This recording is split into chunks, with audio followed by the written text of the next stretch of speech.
So ons werk weer vanoggend uit Hebreërs 13 vers 7 tot 9.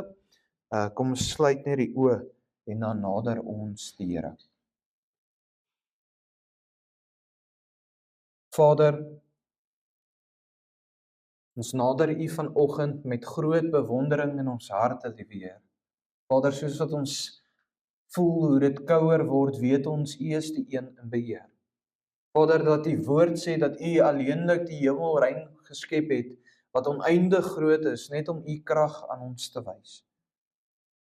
En Vader, soos wat ons vanoggend ook die nagmaaltafel gaan nader, Vader, besef ons dat alleenlik deur U genade, Christus alleenlik, kan ons vanoggend hier sit as U kinders. Kan ons vanoggend hier sit met U wat in ons woon, met U vrug wat gekweek word in ons. En ook met die rustigheid en vrede wat gepaard gaan met dit. Maar Vader, sodoende vra ek vanoggend, mag U ons denke en ons harte nou oopmaak en ontvanklik maak vir U woord. Mag U Gees ons lei om verborge dinge, geheimenisse in die woord te ontdek.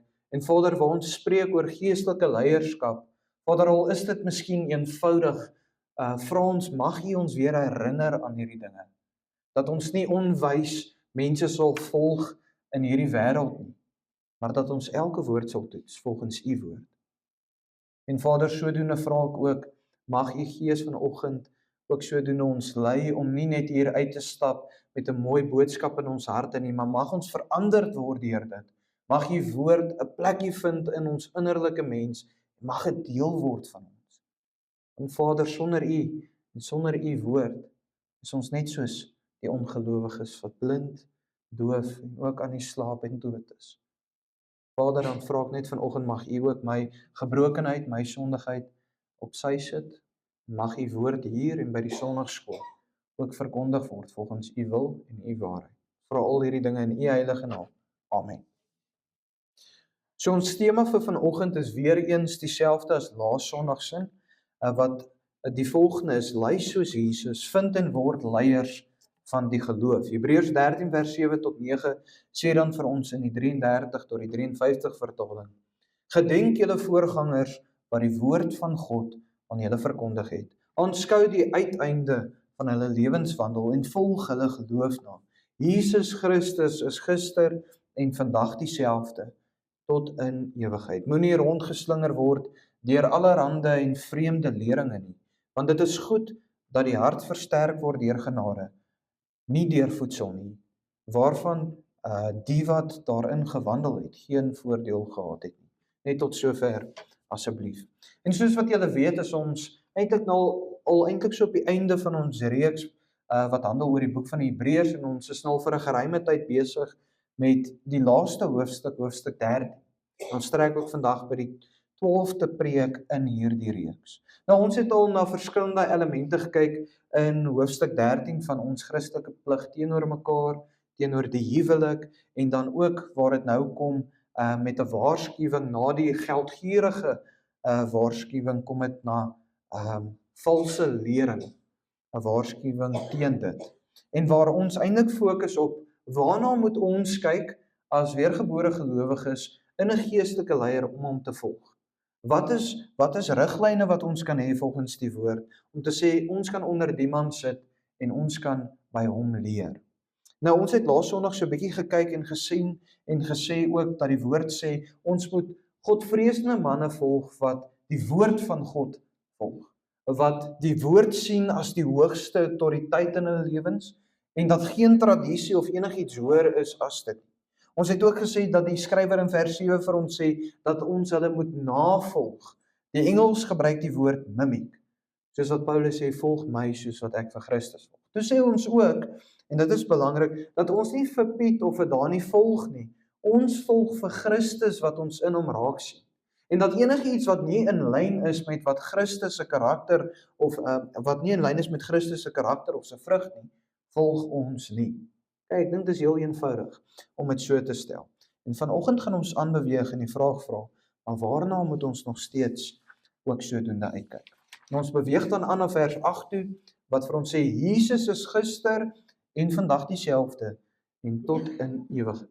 En dit bring ons by ons eerste punt vir vanoggend se diens, en dit is, kyk vir leiers wat geestelike stabiliteit het. Nou mense, die is so belangrik. Jy kan al die kennis hê in die wêreld, maar as jou wandel nie by jou kennis pas nie, beteken dit niks. Nou om dit te verduidelik, ek glo elke persoon wat hierso sit vanoggend is tans in 'n storm geestelik, of in finansiëel of in 'n diepe storm van hulle lewens, en weet ook sodoende dat die storms nooit ophou. Maar wat gebeur? Die toets bly daar totdat ek hom deurkom, en wanneer ek hom deurkom, is my geloof sterker as wat ek mee begin het. Die Here versterk my, suiwer my, louter my, maar sodra ek uit daai storm uitkom, kom die volgende. Ek weet nie of julle dit al agtergekom. Die gevaarlikste plek waar 'n weergebore gelowige homself kan vind, is 'n gemaklike plek, waar hy dink hy is nie in die storm nie. Juis dan is dit veral wanneer hy geteiken word. En juis in hierdie aspek moet ons op soek wees na geestelike leiers. Manne wat in die storm staan en hulle oë op die Here hou. Mense, dit is so belangrik. Ons sien vir Christus met sy kruisiging, dat hy in die midde van sy vrees, angstigheid, dra hy hierdie vrees en angstigheid op tot sy Vader, en die Here gee vir hom rustigheid, en toe die soldate kom, het hy sterk gestaan in sy geloof, en ook in die woord van sy Vader, wat homself is. Nou die skrywer van die Hebreërs verwys eintlik na hierdie storms vir 'n rede. Soos wat julle weet, ek noem dit baie, die gehoor eintlik van hierdie brief is Joodse mense of Joodse gelowiges. En die skrywer verwys na hierdie storms, want in Hebreërs sien ons in Hebreërs 10 vers 32 tot 35 dat hierdie gelowiges tans en in die verlede deur storms beweeg het, deur vervolging, deur hulle besittings wat weggeneem is. En hoor wat sê die skrywer vir ons: maar onthou die vorige dae waarin julle, toe julle verlig geword het beteken die waarheid gehoor het en aanvaar het, 'n groot lydingsworsteling deurstaan het, so 'n storm deurgegaan het. Gedeeltelik omdat julle deur smaad en verdrukkinge 'n skouspel geword het, gedeeltelik omdat julle deelgenote geword het van die wat in so 'n toestand verkeer het. Want julle het ook saam met my gevoel in my boeye verwysend vervolging toegesluit, en julle het die berowing van julle goed met blydskap aanvaar, omdat julle geweet het dat julle in julleself 'n beter en blywende besitting in die hemele het. Werp dan julle vrymoedigheid, wat 'n groot beloning het, nie weg nie. So hy skryf aan mense wat miskien hulle huise en alles verloor het in die midde van vervolging, wat miskien honger gely het en wat ook toegesluit was. Hy praat met die manne. En dit is hoekom die skrywer rig ons oë na Christus toe, wat 'n konstante is, en sê eintlik, julle geestelike leiers wat julle kies en volg, moet in die midde van die storm, in die midde van die verdrukking, saam met julle sterk staan as leier en voorbeeld. Mense, en vandag sukkel ons om hierdie te vind in kerke. Sukkel ons dit om in ouderlinge te vind in denominasies wat sterk staan in die storm volgens die woord van die Here. Hoekom? Uit vrees vir die wat om hom is.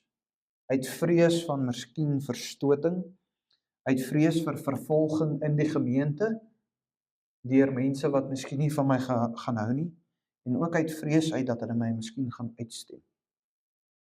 Mense, ons kan nie sulke manne volg nie. Ons moet manne volg wat sterk staan in die woord van God, volgens die woord van God, en wat vir ons as leier en voorbeeld bied in die storm.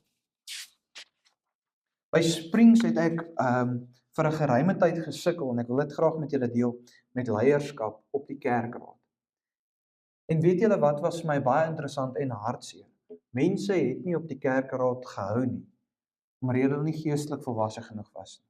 Hulle het seer gekry, maar ook sodra die storm kom wat altyd daar is, voel hulle amper of God ons verlaat. Dis juis die teenoorgestelde wat gebeur. Juis word ons gelouter in die storm, gesuiwer. En dis hoekom die skrywer in vers 8 in die boek van die Hebreërs, wat self 'n geestelike leier is, ons aandag in hierdie tema van geestelike leierskap rig op 'n voorbeeld van Jesus Christus, die ware herder en die een wat alles aan mekaar vashou in 'n wêreld waar alles onstabiel en onseker is en meer onstabiel word. Hy is ons sekuriteit en veilige vesting en ons voorbeeld. Dis hoekom die skrywer sê, hy was en is altyd dieselfde en sal altyd dieselfde bly. Stabiliteit word gevind in hom as ons redder en saligmaker. 'n Leier wat geestelik stabiel is 'n leier wat al geleer het om sy oë in die storm op Christus te hou. Mense, dis 'n Bybelse konsep. Sodra jy jou oë van Christus afhaal, val jy in die water. Is dit nie waar nie? En vanoggend, nie net vir die geestelike leiers wat hier is in ons midde, ons ouderlinge en diakens wat hier sou is nie, maar vir julle ook, is dit nie 'n herinnering om ons oë op Christus te hou nie. Christus verwag nie van jou om te weet hoe om die seiljag te span in die storm nie. Hy vra net vir jou, hou jou oë op my. So eenvoudig soos dit. Is dit nie wat jy 'n kind kan leer hoe om deur 'n storm te gaan nie? As jou kind bang is, dan gewoonlik al wat hy soek is pappa of mamma, is dit nie waar nie? En hy wil opkyk, as hy vir pappa of mamma sien, dan voel hy veilig. Nou hoekom kan ons dit nie ook doen nie? Hoekom kan ons nie ook veiligheid vind in die Here nie? Want ons oë is nie meer gerig op hom, soos wat dit moet wees nie. Hoor wat skryf die skrywer van Jakobus 1 vers 2 tot 4 oor versoekinge en die denke en die perspektief wat moet veranderd word deur dit. Hy sê, ag dit louter vreugde, my broeders, wanneer julle in allerhande versoekinge val, omdat julle weet dat die beproewing van julle geloof lydsaamheid bewerk. Maar die lydsaamheid moet tot volle verwerking kom, sodat julle volmaak en sonder gebrek kan wees en in niks kort kom nie. Mense, hoor wat hy sê. Ag dit louter vreugde. Nou wat doen ons? Ons raak dadelik negatief. Ons is dadelik in daai baie keer val ons in daai groef van amper soos wat Dawid baie keer skryf, die Here is ver van my. Die Here het my verlaat. Die Here het sy aangesig verberg vir my, maar juis die Here laat dit toe sodat ons kan groei en sterker word in die fondasie wie Jesus Christus is, sodat die huis wat ons bou saam met die Gees, daai wortels dieper en dieper in Christus gewortel word. En dit bring ons dan by vers 9, net voordat ons by vers 9 aangaan, die stabiliteit is ook gerig op, ons kan nie Christelike manne volg, wat in die ampt staan, maar wat gefaal het in sekere aspekte nie. Ons kan nie 'n predikant volg wat egbreek gepleeg het nie. Ons kan nie 'n predikant volg wat gesteel het in die kerk nie. Mense, daar is genade, maar die ampt moet altyd beskerm word. Mense, en baie keer laat ons die hart regeer bo oor die woord. En dis juis wanneer ons seer kry. Dis juis wanneer ons agtervallig raak, wat ons volg die man, nie die Christus wat daar binne te vind is nie. As ons vir Christus volg, maak dit nie saak of Pieter of Dani môre hier staan nie, want ons volg vir Christus in die prediker, nie die persoon wat hier voor staan nie. En dit bring ons by vers 9 wat sê, moenie rondgeslinger word deur allerhande en vreemde leringe nie, want dit is goed dat die hart versterk word deur genade, nie deur voedsel nie, waarvan die wat daarin gewandel het, geen voordeel gehad het nie. Nou, die bring ons by die volgende punt, en hier is my so belangrik, want hierdie is eintlik 'n waarskuwing en eintlik 'n sif wat jy kan gebruik teen valse lering. Soek 'n leier wat vir Christus as sleutel verkondig, nie rituele of tradisies of geloofsbelijdenisse of wetgewing in 'n kerk as sleutel nie, maar vir Christus alleen. Wat ook nie homself na verwys as 'n sleutel, kom hoor by my, wie is die sleutel nie, jy kan by Christus uitkom as jy vir my luister. Ons moet manne volg wat vir Christus alleenlik as sleutel verkondig. Die skrywer begin in vers 9 en sê, moenie rondgeslinger word deur allerhande en vreemde leringe nie. Hierdie verwys nie na leringe wat jy nie ken nie. Hierdie verwys na leringe wat in teenstryd is met Christus as sleutel. Leringe wat weer teruggaan wet toe, of leringe wat weer teruggaan na dade toe, dat dade jou red.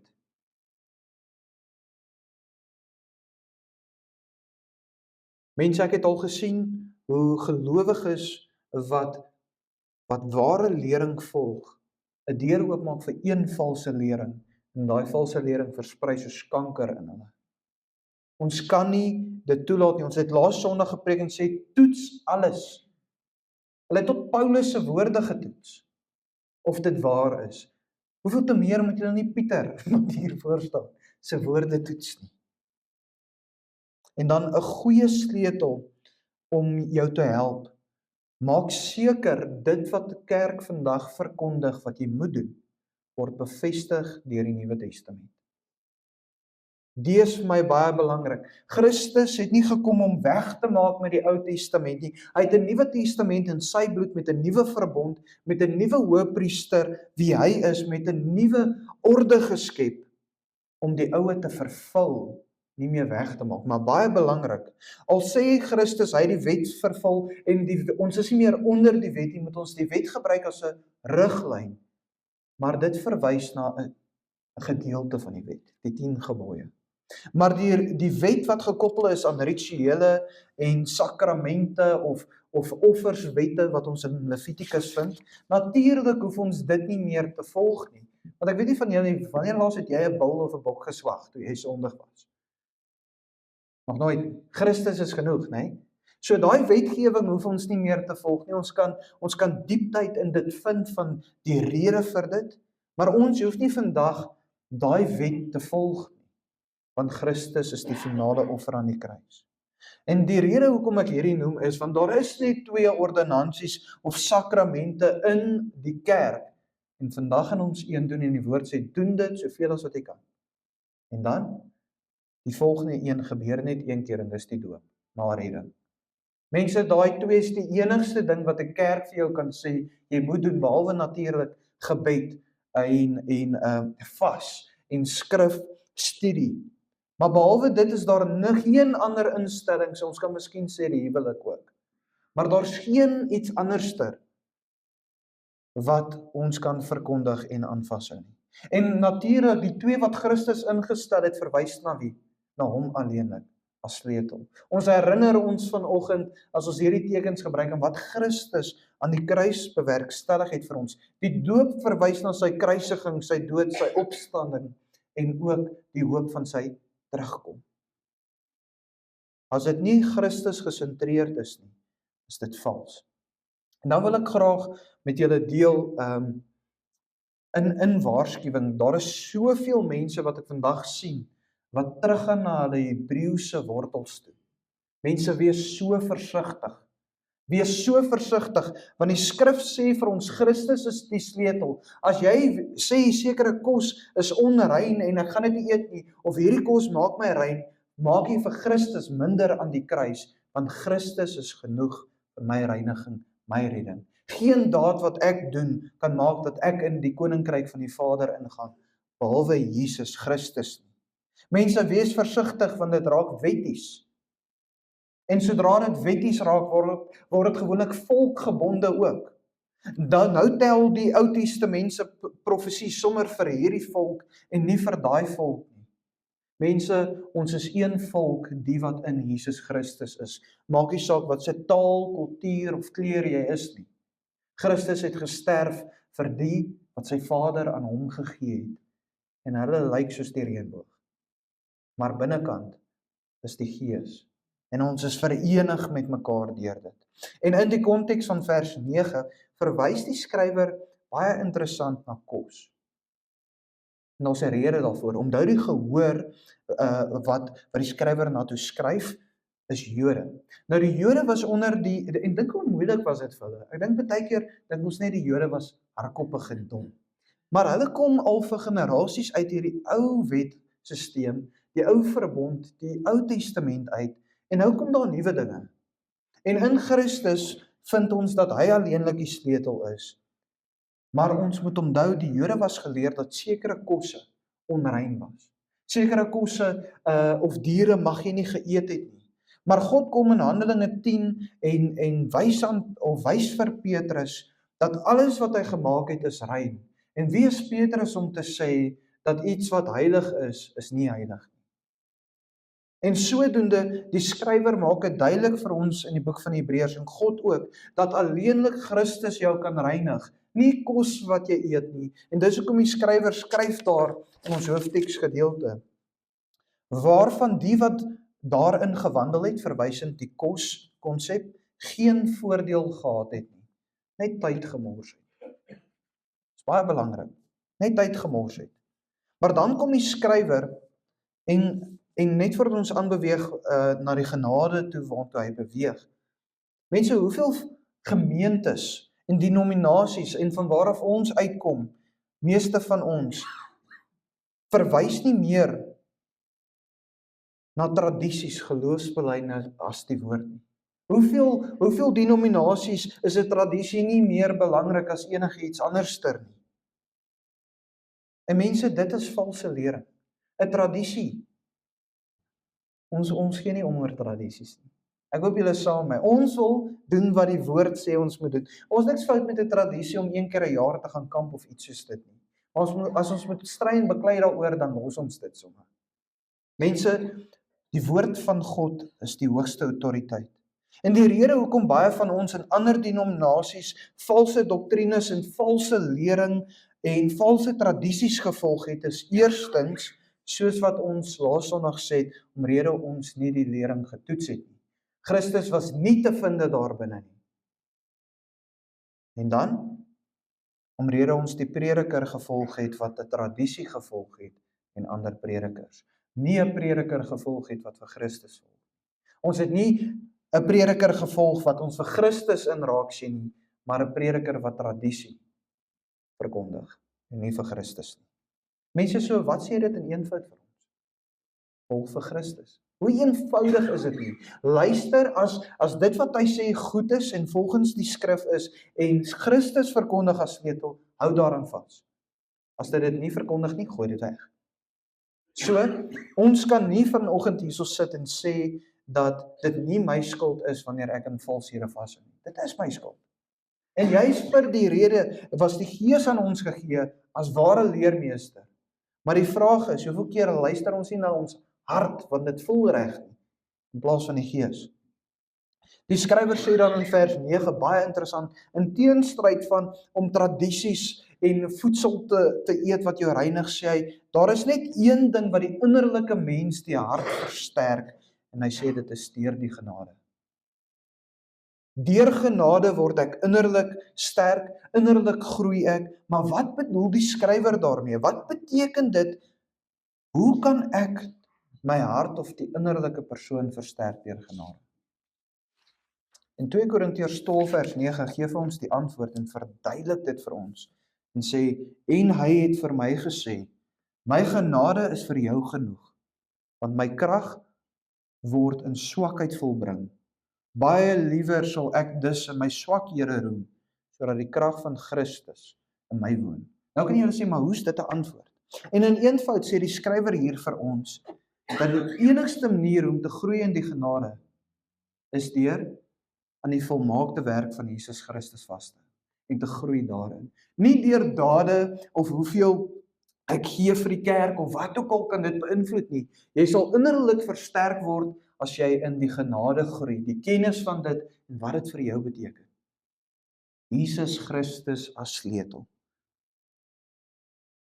Dit is vir my interessant as ek hoor oorseese predikante sê dat in sekere gedeeltes van die woord Christus nie te vinde is nie. Mense, ek kan nie vir julle sê hoe verkeerd dit is nie, want Christus is die woord. Christus het miskien sekere dinge hoef ons nie meer te doen nie, maar dit dui op die noodsaaklikheid van hoekom Christus moes kom. En daarin is belangrikheid en waarheid waaraan ons kan vashou.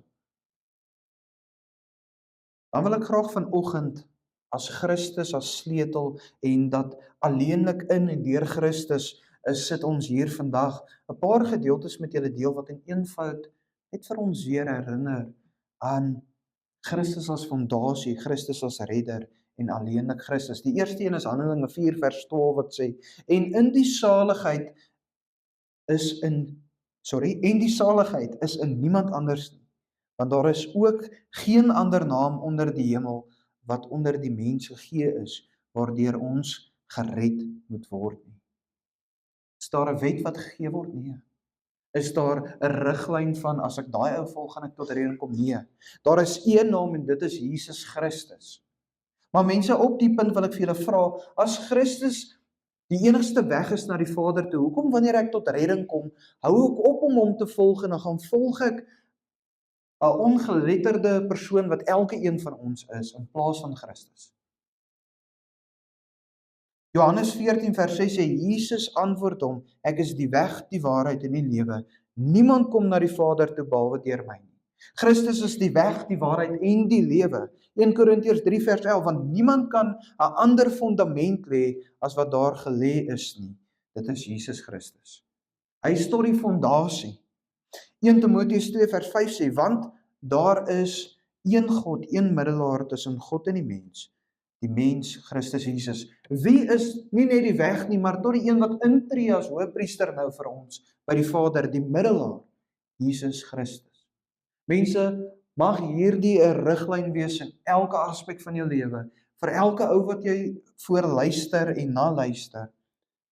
As hy nie vir Christus verkondig as hierdie elemente nie, dan luister jy nie vir hom nie. En die laaste punt voordat ons vanoggend oorbeweeg na die nagmaal toe. En ek weet hierdie laaste 2 sonde was heel eenvoudig, maar mense, jy weet hoe vinnig word jy mislei deur 'n YouTube preek te kyk of deur vir my te luister wat miskien nie volgens die woord dinge verkondig nie. Dit gebeur so en ons raak 'n sekte of 'n kult. Dit is so wat ons vals raak en nie meer vir Christus verkondig as die weg en die waarheid nie. Die laaste waarskuwing of punt waarvoor jy kan of waarna jy kan vooruitkyk, 'n geestelike leier word te vind in die waarskuwing. Is 'n geestelike leier wat hulle vermaan en waarsku. Mense in die konteks, kyk uit vir ouderlinge en predikante wat jou sal vermaan en aanspreek as jy besig is met die verkeerde dinge. Vandag hou ons nie in die moderne kerk van die element nie. Maar hoekom is ons dan hier? Hoekom is ons hier as ons nie gelouter en gesuiwer wil word nie? Is dit nie dan hoogmoedigheid? Ek is reg, ek sal hier so sit. Stap uit huis toe en dan die hele kerksessie weer verby en die hele gemeenskapssessie en as iemand my aanspreek dan is dit soos, wie is jy om my aan te spreek? Mense, ons moet oop wees vir vermaning. En hoor hoe skryf die Hebreëse skrywer dit en hoe die beklem van belangrikheid wat hy op vermaning plaas. Hebreërs 3 vers 13. Daar staan, maar vermaan mekaar elke dag solank as dit dag genoem word, sodat niemand van julle deur die verleiding van die sonde verhard word nie. En op hierdie punt, die wêreld leer ons en die skrif sê dit ook, maar dit word uit konteks uitgehaal. Net God kan my oordeel. Christus sê dit ook, dit is waar. Die skrif sê, haal eers die balk uit jou eie oog uit, en Christus sê dit voordat jy die splinter uit jou broer se oog uithaal. Maar oordeel is verkeerd, want dit kom uit die oorsprong van sonde en hoogmoedigheid. Ek wil jou afbreek as ek dit doen. Vermaning is anderster, want die oorsprong is liefde. Ek wil jou waarsku en 'n pad saam met jou stap, sodat jy opgebou kan. Dit is vermaning. Mense, as jy 'n boetie vandag ken of 'n sussie wat hier sit, wat besig is met die verkeerde dinge, jy spreek hulle nie aan in liefde nie, as jy nie lief vir hulle nie. Die woord sê, doen dit solank dit nog 'n dag is, sodat nie een van ons van die regverdige pad sal afklim nie. Dan wil ek net vir jou vra vanoggend, vir die geestelike leiers ook, is ons nog bereid om mekaar te vermaan en meer belangrik, is jy nog oop om vermaan te word? Is ek nog onderdanig aan hierdie aspekte? Of gaan ek hier uitstap en ek was aangespreek vanoggend deur ek hou aan iets wat vals is en ek stap hier uit en ek weier. Dis rebellie. Rebellie sê vir ons in die woord, dat rebellie teen God is vyandskap teen God. Mense, ons kan nie meer in valshede leef nie. Die wêreld raak donkerder en die kerk maak deure oop vir die donkerte. Kom ons wees woordgebonde, woordgebaseer met Christus as die sentrale kern in ons harte. Amen. Kom sluit die oë. Vader, waar ons nou in eenvoud na waarskuwingsriglyne gekyk het van geestelike stabiliteit, na vermaaning en Vader dat ons moet na mense luister wat Christus as sleutel verkondig. Vader, vra ek vir die grootste wysheid. Mag U Gees die grootste wysheid in ons harte plaas, want elke een inclusief ek, Vader, was al betrokke by valse lering, het al aan valshede vasgehou uit onkunde uit. Maar Vader, mag U ons opvoed dat ons kan vleis eet, sodat ons dinge kan toets met die kennis wat die Gees in ons geplaas het. En Vader, geef ons groot wysheid en onderskeid in hierdie wêreld vandag. Want Vader, ek sien ons jong mense wat valshede volg, want hulle soekend na die waarheid, maar hulle gaan vind dit op verkeerde plekke, liewe Heer. In kerke wat valshede verkondig en nie vir Christus verkondig as sleutel nie. En Vader, hoe hartseer is dit nie? Mag U ons jong mense beskerm. Mag U ons beskerm teen ons eie harte, emosies en gevoelens en die misleiding wat in die vlees is, liewe Heer, sodat die Gees kan seëvier. Vader, help ons om weer terug te gaan, om die vlees swak te maak deur vas in gebed en smeking. Vader, ek sien nie meer hoe ons in smeking mekaar opdra in die Here nie. Ons los dit vir die dominee en die ouderlinge. Maar Vader, ons elke een word geroep met die woord diakonos, wat verwys na dienaars van die Here. Vader, mag ons nie gevind word waar ons sit lei onder die boom, waar ander arbei in die veld nie. Want Vader, U roep ons nie vir luiheid nie. U woord sê U haat luiaards. Vader, hef ons op, bou ons op en suiwer ons, dat ons dapper soldate sal wees vir U. Nie bang sal wees vir die mensdom nie, maar alleenlik U sal vrees. Vader, ons vra nou, mag U ons harte voorberei waar ons die nagmaaltafel gaan nader.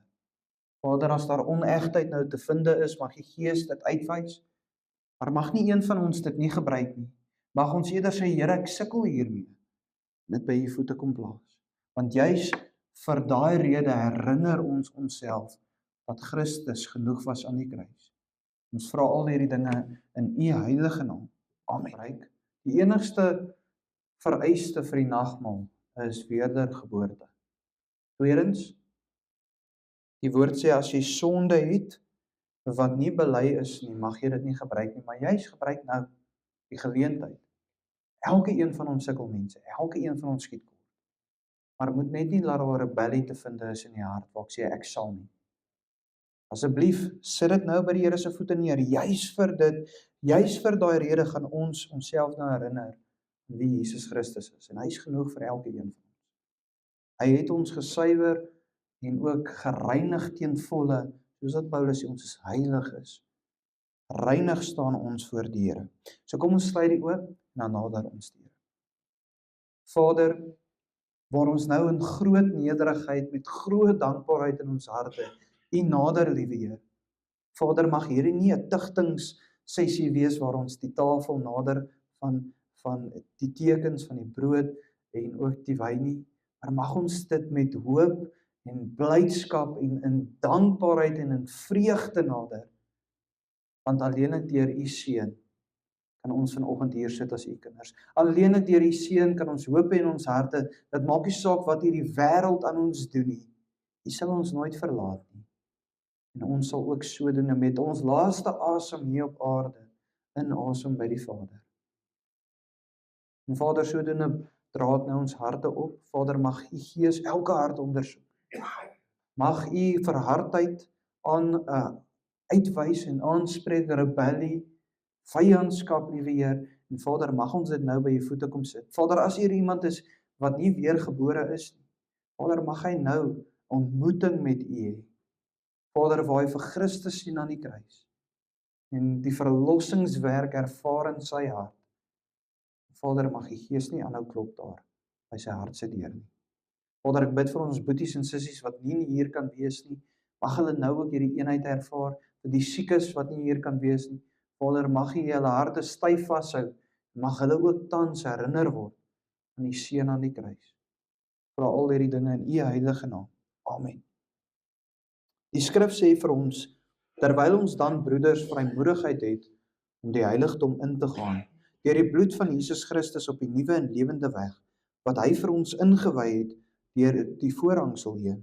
Dit is sy vlees in ons 'n groot priester oor die huis van God het. Laat ons toetree met 'n waaragtige hart, in volle geloofsekerheid, die harte deur die doop gereinig van 'n slegte gewete en die liggaam gewas met rein water. Net op hierdie punt, ek weet ons is baie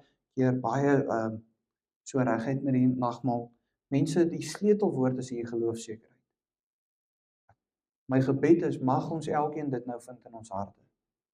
Dat ek vashou op 'n onverstaanbare manier deur die Gees aan die waarheid van Jesus Christus. Dan vra ek asseblief net vir Joe om vir ons te bid vir die brood. Asseblief, Joe. Thank you, Father God, that we can come as children, that we can receive your body that you gave on the cross.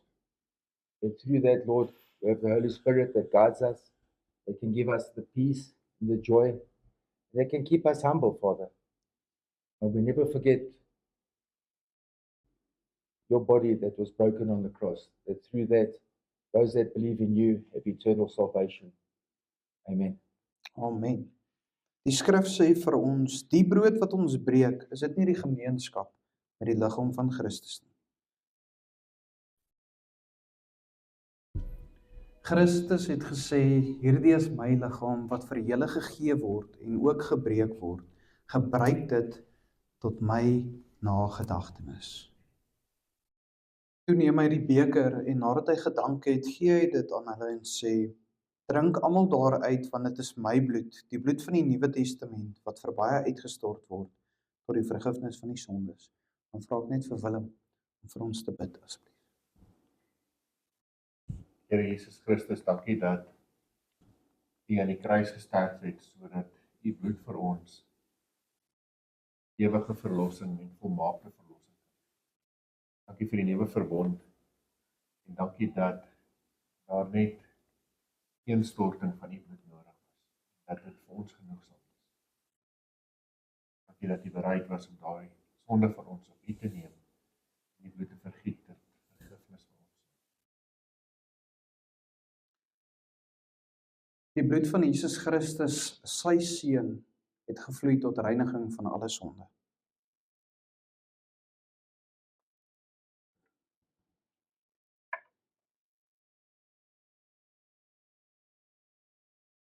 Vader, waar ons nou hierdie tekens gebruik het, hierdie sakramente of ordonnansies liewer, Vader, prys ons U dat deur Christus aan die kruis, sy opoffering, hy wat as 'n dienaar aarde toe gekom het in 'n gestalte van 'n mens, wat sy liggaam verniel het en ook sodoende gegee het om gebreek te word vir ons en sy bloed wat gevloei het tot ons vergifnis en skoonmaak. Vader, maak dat ons vanoggend met die grootste vrymoedigheid U genadetroon kan nader. Vader, mag ons vreugde vind in dit. Mag ons die boodskap en ook die nagmaal ook vat na ons boeties en sissies wat siek is, wat miskien nie vanoggend hier kon wees nie. Mag ons hierdie blye boodskap, die goeie nuus, aanhou verkondig aan mekaar, aanhou mekaar herinner daaraan. En Vader, ook so aanhou U koninkrykswerk doen daarmee. Ons vra al hierdie dinge in U heilige naam. Amen. Staan en ontvang die seën. Mag die Here jou seën deur jou te vermaan, te beskerm en deur jou te laat groei en ook deur jou uit te stuur. Mag sy liefde jou vernuwe, sy genade jou herskep en sy roeping jou bemoedig om uit te gaan. Amen. Dankie julle.